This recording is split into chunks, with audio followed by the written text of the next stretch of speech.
And I feel extremely privileged to have been here for at least 3 of his speeches, because I know that he hasn't done that much, so I feel extremely privileged. He is doing speech number 7 from the Competence Communication Manual. Research your topic. The speech length is 5 to 7 minutes. And the objectives are to collect information about the topic from various sources and to carefully support your points and opinions with specific examples and illustrations done through your research. The title of his speech is Where's the Harmony? Please welcome Laurie Bristol.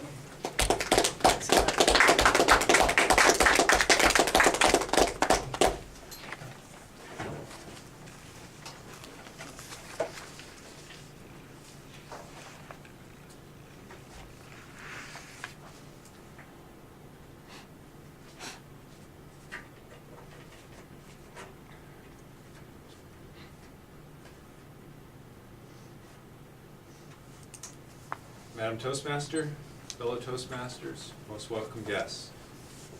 In July of this year, my wife and I we returned from a wonderful 4-week vacation on July the 22nd. On July the 23rd, I was awoken by this raucous cries of foul play, as I heard that the provincial government had just announced the implementation of the harmonized sales tax. Now, harmonized sales tax, HST. Well, I was quickly able to put that off to the side and resume the calm state and just carried on. But I'm afraid the time has come now that I feel the need to speak. That I'm just a little tired of all the talk about this harmonized sales tax. To be honest, I'm not sure what all the fuss is about, which might sound a little simplistic, but that's what I hope to be able to explain. Now, I have to say that my focus is going to be on my opinion regarding the harmonized sales tax, or HST, and not on what the government did or didn't do when we had the election in March. That's a separate issue. So, just as a brief refresher, I guess I'm going to assume that most people know what the harmonized sales tax is, HST. But just to review it a bit, it's the combination of 2 taxes that we currently pay. And that is our provincial sales tax on one hand and this goods and services tax on another hand, that are now going to be combined into one tax that we're going to pay on basically everything that we purchase. There's obvious exceptions.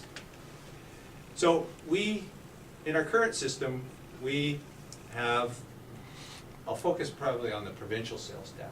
Provincial sales tax is applied on a myriad of items all throughout the food chain. Well, when I say food chain, I'm referring to a business and a business cycle. So there's provincial sales tax that is applied on different things, and it's all throughout this process from the beginning of a business inputs to the ultimate sale to the consumer. So you just have to keep that concept in mind. Now, when I was thinking of, well, I'm curious, I have my own opinion about this harmonized sales tax. I wonder what the experts say. Well, I won't necessarily qualify them as experts, but our provincial parties. And not surprisingly, when I looked on the website for the BC Liberals, they make reference to the fact that the HST will remove $2 billion from the cost of doing business. That sounds pretty impressive. But you flip over to the website for the New Democrats, and it's a similar number, except taxpayers are now going to have to pay $2 billion. It's kind of, well, that's very simplistic. So I'll have taken off one hand and put on the other.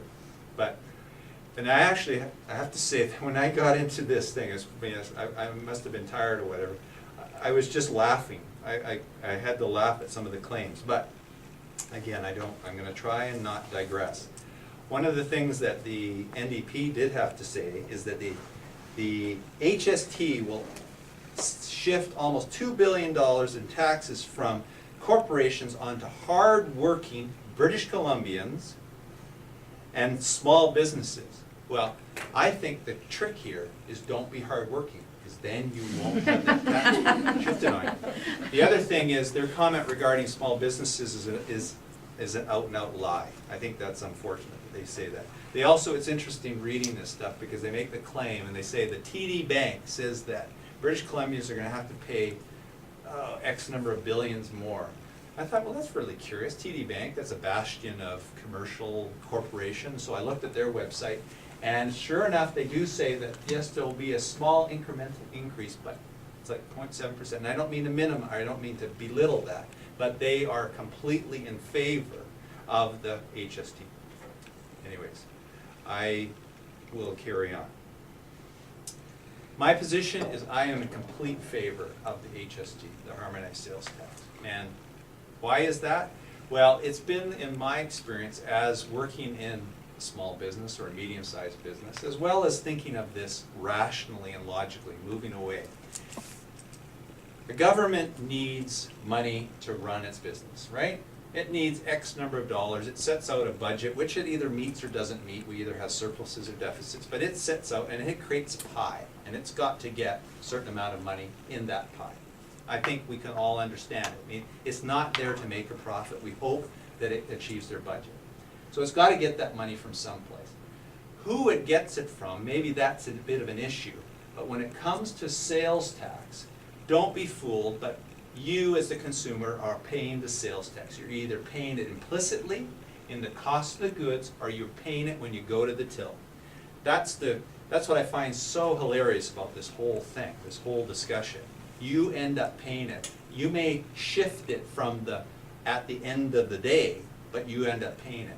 But think again, a government has a certain amount of money they have to raise, and they're going to raise it somehow. They're either going to raise it through your sales taxes or through your income tax. Anyways, I'll try and stay focused. So, I go, that's not the issue, okay? We're going to pay that sales tax somehow.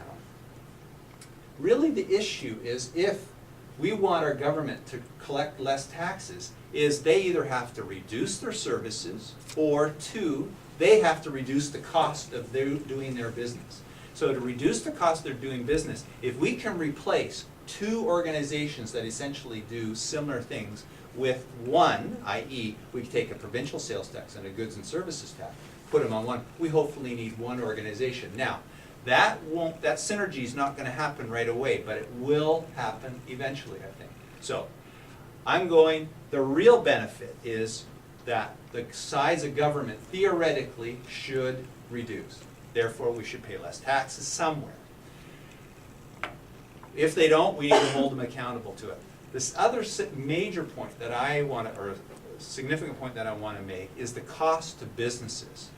I've been in business for a while, and I've been in the finance function. I've had to comply with the people in the goods and services area and the people in the provincial sales tax area. That it absolutely adds no value to the business. It's a cost of doing business, okay? If it costs me more to do business, I'm going to raise my prices and I'm going to charge you more for it. I should mention that the idea of the provincial sales tax being removed is that it is thought, and it's, the TD report says it, businesses will reduce their prices. Competitive pressures will make them do that. So, I'm in favor of it.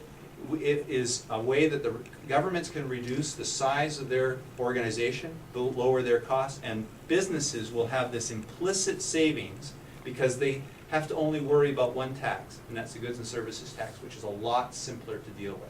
So, let's stop playing recklessly in the sandbox, and let's have some harmony in the sandbox, please. Madam.